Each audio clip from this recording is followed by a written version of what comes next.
تو ہمیں اصل میں اس پروگرام کا آغاز کرنا چاہیے تھا امیر المومنین علیہ السلام کے ایک قول سے، جو ہم گزشتہ پروگراموں میں بھول گئے، جب آپ سے پوچھا گیا کہ پانی کا مزہ کیا ہے۔ جی جی، اب آپ دیکھیں نا، پانی کا جو مزہ ہے کچھ بھی نہیں ہے اور سب کچھ ہے، اپنا اس کا ذائقہ نہیں ہے، اپنا کوئی ذائقہ نہیں، اچھا کوئی رنگ نہیں ہے اس کا۔ جیسے کہ ہم نے پچھلے پروگرام میں بھی بات کی تھی کہ پانی ایک غیر ارضی مخلوق ہے، یعنی ایلینس ہے، خلائی مخلوق ہے، پتہ نہیں کہاں سے آئی ہے، زمین پہ تو نہیں ہے، زمین پہ آئی ہے کہیں سے۔ تو امیر المومنین علیہ السلام سے جب یہ سوال پوچھا گیا کہ پانی کا کیا ذائقہ ہے، تو آپ نے کہا کہ پانی کا مزہ زندگی کا مزہ ہے۔ واہ! اب آپ دیکھیں کہ پانی کے سوا آپ کچھ بھی پی لیں، آپ کی پیاس نہیں پیاس سکتی، بجھتی، لیکن پانی جب آپ پیتے ہیں تو پھر آپ کی پیاس بجھتی ہے، آپ کو تسکین ہوتی ہے۔ بات یہ ہوتی ہے کہ اب میں جب پانی پلانے کا بہت ثواب ہے، ایک گلاس آپ پانی کسی کو پلا دیں پیاسے کو تو بڑا اجر و ثواب ہے اس کا، اس لیے کہ آپ ایک آدمی کو نہیں پلا رہے پانی۔ میرا جسم جو ہے، اگر میں پیاسا ہوں تو میں جب پانی پیتا ہوں تو میں ایک آدمی پانی نہیں پی رہا، اصل میں میرے جسم کے اندر تقریباً 75 کھرب سیلز ہیں، خلیے ہیں، ان سب کی پیاس بجھتی ہے، اور ان خلیوں میں سے خون کے سرخ خلیوں کے علاوہ ہر خلیہ جو ہے ایسا ہے کہ آج جینیٹک انجینئرنگ کے ذریعے اس ایک خلیے سے مجھ ہی جیسا ایک مکمل آدمی انسان بن سکتا ہے۔ جب پانی پیتے ہیں تو ایک آدمی تھوڑی پی رہا ہے پانی۔ تو یہ ایک کال تھا، میں نے کہا کہ میں اپنے ناظرین سے بھی شیئر کروں اس کو اور اس میں ہم بات کریں۔ ہم نے یہ سنا کہ امام حسین صاحب نے کہا کہ جب ٹھنڈا پانی پیو تو میری پیاس کو یاد کرنا، تو یہ کیا بات ہے؟ ٹھنڈا پانی تو ایک فطری طور پہ ہر آدمی ٹھنڈا ہی پانی پیتا ہے، ٹھیک ہے نا، ٹھنڈے پانی کو منع کہیں نہیں کیا گیا ہے، لیکن دیکھیے گرم، وہ اس پہ بھی ہم بات کریں گے کہ فرات کا پانی کیا ہے اور اس کے اثرات کیا ہیں۔ تو گرم پانی کا اصرار نہیں ہے، لیکن بعض اوقات یہ ہوتا ہے کوئی آدمی بیمار ہے، بلغم ہے، بیماری ہے یا دوائیں زیادہ کھاتا ہے، تو وہ اگر گرم پانی پیتا ہے تو اس کی مثال بالکل اسی طرح سے ہے کہ جیسے آپ ایک کمرے کے اندر چکنائی جمی ہوئی ہو، زہریلے مادے جمے ہوئے ہوں، اگر آپ اس کو ٹھنڈے پانی سے دھوئیں گے تو وہ صفائی پوری طرح سے نہیں ہو سکے گی۔ صحیح بات ہے۔ گرم پانی جو ہم تھوڑا سا پیتے ہیں تو ہماری تقریباً 75,000 میل 75,000 کلومیٹر خون کی رگوں سے گزرتا ہے، اور ان میں سے ان فاصل مادوں کو، ان زہریلے مادوں کو، چکنائی کو جو غیر ضروری ہوتی ہے، وہ اپنے ساتھ بہا کے لے جاتا ہے۔ ٹھنڈے پانی کی اپنی فضیلت ہے، اور ظاہر ہے کہ ٹھنڈے پانی کے لیے بھی کہا گیا ہے کہ ٹھنڈا پانی پئیں، لیکن جو میں نے آپ سے عرض کیا، جو بنیادی روح ہے نا، وہ یہ ہے کہ جب آپ کو کوئی نعمت حاصل ہو تو آپ خدا کا شکر ادا کریں۔ جب آپ شکر ادا کرتے ہیں تو اس کے اثرات بالکل مختلف ہوتے ہیں۔ میں پانی پیتا ہوں اور مجھے یاد ہی نہیں رہتا کہ میں پانی، مطلب یہ بھی یاد نہیں رہتا کہ پانی پیا میں نے، جبکہ قرآن میں، احادیث کے اندر بار بار یہی ہے کہ خدا کی نعمتوں کی قدر کرو۔ امیر المومنین کا قول بھی ہے کہ قدر کرو ہر نعمت کی، اس لیے کہ جانے والی نعمت جو ہے وہ واپس پلٹ کر نہیں آتی۔ دیکھیے ہمارے یہاں بھی آپ کو یاد ہوگا 8-10 سال پہلے ناردرن ایریاز میں ایک زلزلہ آیا تھا۔ اس زلزلے سے کیا ہوا، اس سے ظاہر سیلاب آئے، بہت بڑی تعداد کے اندر، اور وہ سیلاب اس طرح کے آئے کہ گندا پانی اور میٹھا ٹھنڈا، اور گندا پانی اور جو استعمال کا پانی تھا وہ ایک دوسرے سے مل گئے۔ تو اس سیلاب کے دوران وہ لوگ پانی میں ڈوبے ہوئے تھے، کھڑے ہوئے تھے پانی میں، لیکن پانی پی نہیں سکتے تھے، اور ان کے لیے دنیا بھر سے، پاکستان سے پانی کی بوتلیں جمع کر کر کے ان کو بھیجی جا رہی تھی۔ جب تک وہ پانی مجھے آسانی سے دستیاب تھا، میں نے کبھی شکریہ ادا نہیں کیا اللہ تعالیٰ کا۔ آسانی سے مل جاتی ہے نا ایک چیز تو ہم اس کا شکر کم ادا کرتے ہیں، اور جب وہ نہیں ملتی، عراق کے اوپر جب کویت کے اوپر جب حملہ ہوا، عراق نے حملہ کیا، تو آپ کو یاد ہوگا ہم نے ٹی وی چینلز کے اوپر دیکھا کہ وہ لوگ جو بہت VIP زندگی گزار رہے تھے اپنے محلوں کے اندر، وہی لوگ پانی کا ٹینکر جب کیمپ کے اندر آتا تھا تو اس کے پیچھے ایک کٹورا لے کے بھاگتے تھے کہ اس کے قطرے جو ہیں نا جمع کر لیں ہم۔ صحیح سے بریک لے لیں ذرا۔ جی بالکل۔ ناظرین، وقت ہوا ایک بریک کا، ملتی وقت کے بعد.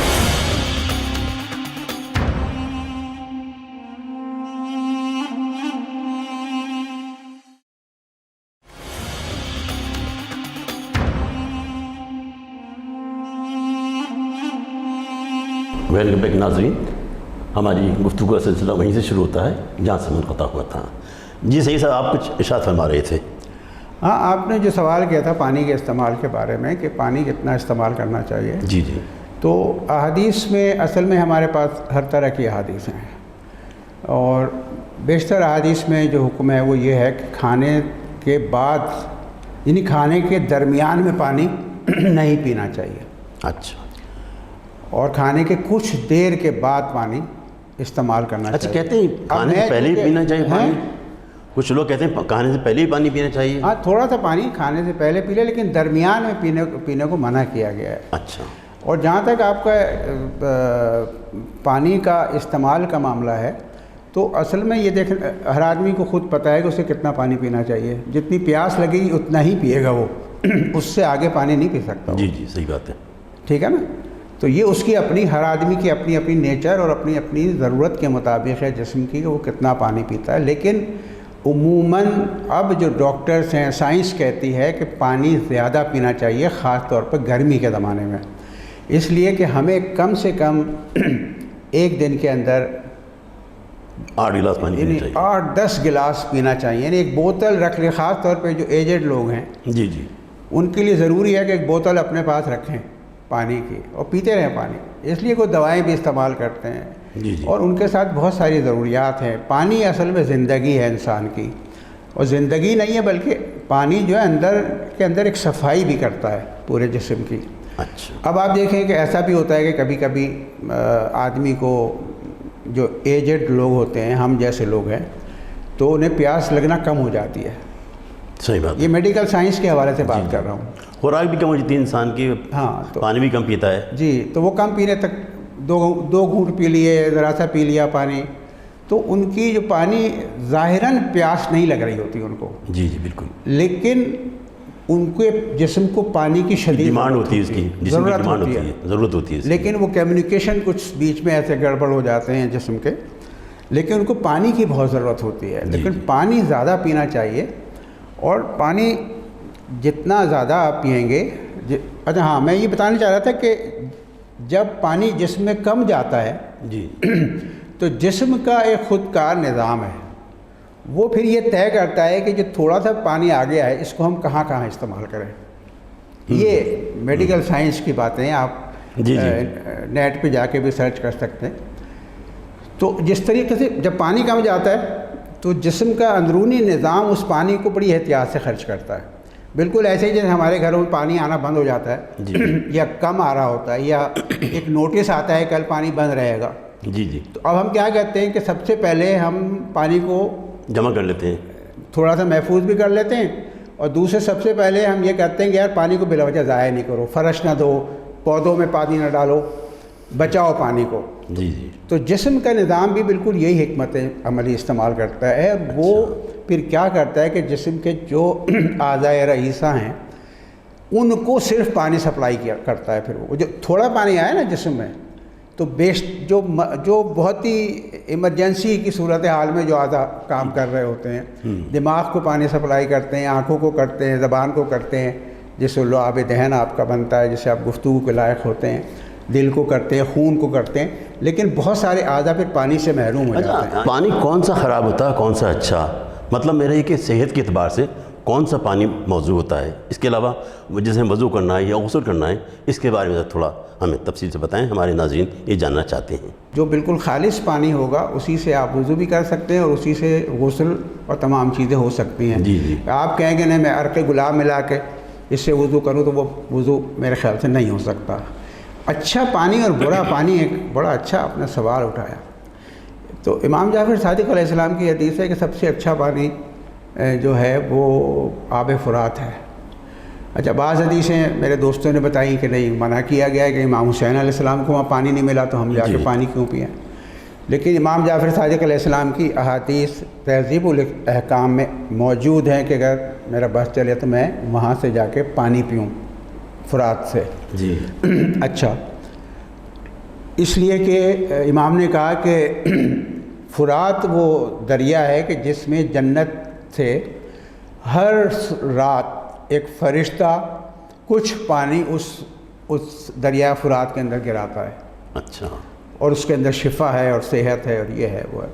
لیکن ہاں جو پانی حرم کے اندر سپلائی ہوتا ہے یعنی صاف ہونے کے بعد جو حرم کے اندر مطلب اس کے اندر محفوظ ہوتا ہے نا کولرز کے اندر, وہ ضرور لانا چاہیے. میں تو جو بھی جاتا ہے کربلا میں اس سے یہ فرمائش کرتا ہوں کہ میرے لیے وہ پانی کی ایک بوتل لے آنا. اچھا. یا جو پانی پیک ملتا ہے وہ پاک صاف ہوتا ہے پانی. اچھا صحیح. سب سے برا پانی جو ہے دریائے نیل کے پانی کو کہا گیا ہے. اچھا جی صحیح صاحب. آپ نے بتایا تھا پانی کی یادداشت ہوتی ہے. ہماری ایک آسٹریلیا کی خاتون ہیں کومل نقوی, انہوں نے ہم سے پوچھا کہ پانی کی یادداشت کس طرح سے ہوتی ہے, کیا پانی کا دماغ بھی ہوتا ہے؟ ہاں یہی تو حیران کن بات ہے نا کہ بہت ساری چیزیں ایسی ہیں جن کا دماغ نہیں ہوتا لیکن ان کی یادداشت ہوتی ہے. اچھا. اب دماغ ایسا ضروری نہیں کہ دماغ اللہ تعالیٰ نے ایسا ہی پیدا کیا ہو جیسے انسان کے پاس ہے یا دوسرے جانوروں کے پاس ہے. تو یہ اللہ کی قدرت کی ایک نشانی ہے اور اس کے ثبوت مل چکے ہیں. ویسٹ جرمنی کے اندر بھی اس پہ تجربہ ہوا اور پینسلوانیا یونیورسٹی کے اندر اس کے اوپر تجربہ ہوا اور انہوں نے ثابت کیا کہ پانی کی یادداشت ہے. ان کا کہنا یہ ہے, پروفیسر رستم راؤ نام ہے میرے خیال سے جو پینسلوانیا یونیورسٹی میں ہیں, انہوں نے یہ ثابت کیا ہے. انہوں نے کہا ہے کہ پانی کے ہر مالیکیول کے اندر 40,000 میموری پینل پائے جاتے ہیں. تو اس کی مثال یہ ہے کہ ایک میموری پینل ہے جو یہاں بیٹھے ہوئے ہر آدمی کی الگ الگ تصویر بنا رہا ہے جی, اور ایک وہ میموری پینل ہے جو ہم میں سے جتنے لوگ یہاں موجود ہیں ان سب کی نیتوں کو ریکارڈ کر رہا ہے. اور ایک مثلاً ایک میموری پینل ہے جو ہماری گفتگو کو ریکارڈ کر رہا ہے, اور ایک میموری پینل ہے جو اس کمرے کے رنگوں کو, ان تصاویر کو, ان توغروں کو ریکارڈ کر رہا ہے کہ اس پہ کیا لکھا ہوا ہے, کس رنگ کے بنے ہوئے ہیں, یہ کتنی لائٹ ہے, کتنی ہوا, یہ سب چیزیں ہوا پانی جو اپنے اندر ریکارڈ کر رہا ہے. اور اس کے ثبوت بہت کچھ ہیں, اور نیٹ پہ جا کے اگر آپ میموری آف واٹر ٹائپ کریں تو وہاں آپ کو بہت اچھی ڈاکومنٹریز مل جائیں گی اور آپ کو یہ بات سمجھ میں آئے گی. ہم پہلے بھی اس بات پہ ہم تذکرہ کر چکے ہیں. اچھا, اکثر یہ سوال بھی کیا جاتا ہے, بلکہ مجھے کسی نے واٹس ایپ پر یہ سوال بھیجا تھا کہ بھائی مجھے عربی نہیں آتی. ہمارے ایک ساتھی ہیں جو سنتے رہتے ہیں, پروگرام دیکھتے رہتے ہیں, پسند بھی کرتے ہیں, آسٹریلیا سے محمد میثم, انہوں نے پوچھا کہ مجھے عربی نہیں آتی تو میں کیا کروں؟ اس کی طریقہ ہے کہ عربی سیکھیں, بہت آسان ہے آج کل. اچھا. مطلب اتنے پروگرامس ہیں انٹرنیٹ کے اوپر, گوگل کے اوپر, آپ آسانی سے عربی پڑھنا سیکھ سکتے ہیں. لیکن اگر مثلاً کوئی مجبوری ہے, نہیں سیکھنا تو چاہیے یقینی, لیکن اللہ کا پیغام ہے قرآن. صحیح ہے. میرا ایک دوست خط لکھتا ہے مجھے, اور مجھے وہ فون پہ کہتا ہے اس کے اندر ایک نقشہ ہے, اس نقشے کو اگر فالو کرو گے تو ایک خزانے کا پتہ مل جائے گا تمہیں. اب میں اس خط کا انتظار کرتا ہوں, جب وہ خط آتا ہے تو میں کھول کے پڑھتا ہوں. جی جی. اور میں اس کھول کے پڑھتا ہوں تو وہ اس نے ایسی زبان میں لکھا ہے جو مجھے نہیں آتی, یعنی مطلب انگلش نہیں آتی مجھے, جی ہے نا, وہ لکھا ہے اس نے انگلش کے اندر. لیکن اب مجھے چونکہ پتہ ہے کہ اس کے اندر خزانہ چھپا ہوا ہے تو میں انگلش سیکھنے کی کوشش کروں گا. صحیح بات ہے. میں ایک بار ادھر ندیم صاحب کے پاس جاؤں گا کہ بھائی آپ کو عربی یہ انگلش آتی ہے, ذرا اس کو ترجمہ کر کے بتا دیں مجھے. بالکل صحیح بات ہے. تو مسئلہ یہ کہ قرآن مجید جو ہے یہ اللہ تعالیٰ کا پیغام ہے. ہم اسے ایک محض مذہبی کتاب سمجھتے ہیں, مذہبی کتاب بھی ہے لیکن یہ بین الکائناتی علوم کی کتاب ہے, دنیا سے لے کے آخرت تک کی زندگی میں یہ فائدہ پہنچاتی ہے. تو ہمیں قرآن کو سیکھنا چاہیے. لیکن اگر بہت کوئی مجبوری ہے, جیسا کہ ہماری اس میں بات بھی ہوئی تھی کہ دعائیں بھی پڑھ کے پانی کے اوپر دم کر سکتے ہیں, تو اگر آپ وہ دعا جی عربی زبان میں نہیں پڑھ سکتے ہیں مثلاً, تو اس کا ترجمہ پڑھیں اور وہ دعا یا وہ آیت فوٹو کاپی کر کے یا لکھ کر ایک شیشے کی بوتل کے اوپر اس طرح لگا لیں کہ اس کا رخ پانی کی طرف ہو, یعنی پانی اس کو پڑھتا رہے. صحیح بات ہے. اور اس پانی کی بوتل کو, جو شیشے کی بوتل ہو, پاک صاف, اس کو ایک ایسی جگہ رکھیں جہاں آپ نماز پڑھتے ہیں یا تلاوت کرتے ہیں, تو وہ پانی جو ہے نا کچھ ہی دنوں میں بہت ساری بیماریوں کا علاج بن جائے گا. لیکن شرط یہ ہے کہ اس کو اسی طرح استعمال کرتے کیجئے جیسے کہ آپ ڈاکٹر کے کہنے کے اوپر 8-8 گھنٹے سے کوئی دوا استعمال کرتے ہیں. اس کا مطلب یہ ہوا یہ صاحب کہ ہم اگر قرآن پڑھیں تو اس کا ترجمہ کم از کم پڑھ لیں, پھر اس کی تشریح پڑھ لیں تو اندازہ ہو جائے گا کہ یہ آیت جو ہے کس سلسلے میں نازل ہوئی ہے اور کیوں نازل ہوئی ہے. جی بالکل. اس طرح سے ہمارا جو مسئلہ ہے عربی نہ جاننے کا وہ حل ہو جائے گا. بالکل. بہت شکریہ سید صاحب آپ کا، آپ کی آمد کا بہت شکریہ. بہت شکریہ آپ کا. اور انشاءاللہ تعالیٰ آپ اگلے ہفتے بھی ہمارے ساتھ آئیں گے. اس کے ساتھ ہی ہمارے آج کے پروگرام کا وقت اب ختم ہوا چاہتا ہے. آج ہم نے اپنے پروگرام میں پانی کے موضوع پر گفتگو کی اور یقیناً ہمارے ناظرین کو پسند آئی ہوگی. اگر آپ کے ذہن میں کوئی سوال ہو تو آپ ہم سے رابطہ قائم کر سکتے ہیں.